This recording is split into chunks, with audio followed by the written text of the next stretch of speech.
राजस्थान कई अजूबों का राज्य है और हवा महल उन्हीं में से एक है। ये जयपुर शहर में स्थित एक बहुत ही आकर्षक स्थल है जो अपने यादगार और प्रभावशाली बाहरी हिस्से के लिए जाना जाता है। इसकी वास्तुकला, इतिहास, डिज़ाइन आपको मंत्रमुग्ध कर देंगे। हवा महल जयपुर का एक आकर्षक स्थल है जो अपनी गुलाबी रंग की बालकनियों और जालीदार खिड़कियों के लिए लोकप्रिय है। यहाँ से आप इस शहर का मनोरम दृश्य देख सकते हैं। हवा महल के अंदर कदम रखते ही लोगों को यहाँ की राजपूताना और इस्लामी मुग़ल वास्तुकला का मेल देखने को मिलता है। तो आज हम आपको हवा महल से जुड़ी कुछ दिलचस्प बातों के बारे में बताने वाले हैं। तो आइए जानते हैं। हवा महल को ताज के आकार में बनाया गया है। कुछ लोग तो इस लुक की तुलना कृष्ण के मुकुट से भी करते हैं। इसका संबंध कृष्ण के मुकुट से इसलिए है क्योंकि सवाई प्रताप सिंह को भगवान कृष्ण का बहुत बड़ा भक्त माना जाता है। पिरामिड के आकार के कारण ये स्मारक सीधी खड़ी है। ये 5 मंजिला इमारत है, लेकिन ठोस नींव की कमी के कारण ये घुमावदार और 87 डिग्री के कोण पर झुकी हुई है।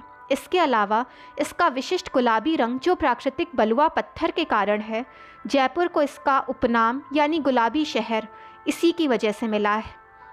हवा महल का अनूठा आकर्षण इसकी 953 खिड़कियां हैं जो फीता जैसी दीवारों को कवर करती हैं।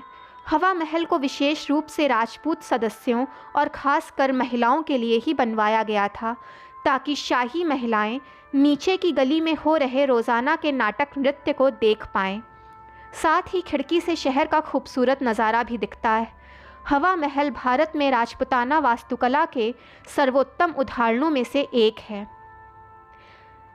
एक बार जब आप हवा महल में कदम रखेंगे तो आपको अंदर इस्लामी, मुग़ल और हिंदू राजपूत वास्तुकला का मिश्रण दिखाई देगा।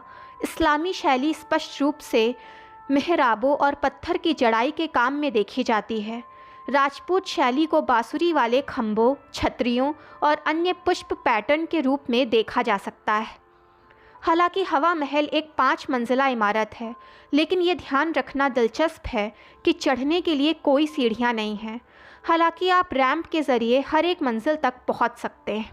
हवा महल को सिटी पैलेस के एक हिस्से के रूप में बनाया गया था, इसीलिए बाहर से कोई प्रवेश द्वार नहीं है। आपको सिटी पैलेस की तरफ से प्रवेश करना होगा। भले ही गर्मियों में जयपुर का तापमान बहुत अधिक है, फिर भी ये महल गर्मियों में उतना गर्म नहीं होता। इसके पीछे का कारण यहाँ की 953 छोटी छोटी खिड़कियाँ हैं जिनसे होकर ठंडी हवाएं अंदर आती हैं और इस जगह को हमेशा ठंडा रखती हैं। इससे भी जुड़ा एक रोचक तथ्य ये है कि इतिहास में ऐसा उल्लेख है कि हवा महल का नाम यहाँ की 5वीं मंजिल के नाम पर रखा गया है, क्योंकि 5वीं मंजिल को हवा मंदिर के नाम से जाना जाता है, इसीलिए इसका नाम हवा महल रखा गया। साथ ही महल के अंदर 3 छोटे मंदिर भी मौजूद हैं: गोवर्धन कृष्ण मंदिर, प्रकाश मंदिर और हवा मंदिर। पहले लोग गोवर्धन कृष्ण मंदिर में भगवान कृष्ण के दर्शन के लिए आते थे, मगर अब इसे बंद कर दिया गया है। हवा महल के बारे में एक और दिलचस्प तथ्य ये है कि पूरी इमारत बिना किसी ठोस नींव के रखी गई है। हालांकि हवा महल दुनिया के गगनचुंबी इमारतों की तुलना में उतना लंबा नहीं है, मगर इसे बिना किसी नींव के दुनिया की सबसे ऊंची इमारतों में से एक माना जाता है। दोस्तों, अगर आपको वीडियो पसंद आई हो तो चैनल को लाइक, सब्सक्राइब एंड शेयर कीजिए ताकि चैनल की सारी नोटिफिकेशंस आपको मिलती रहें।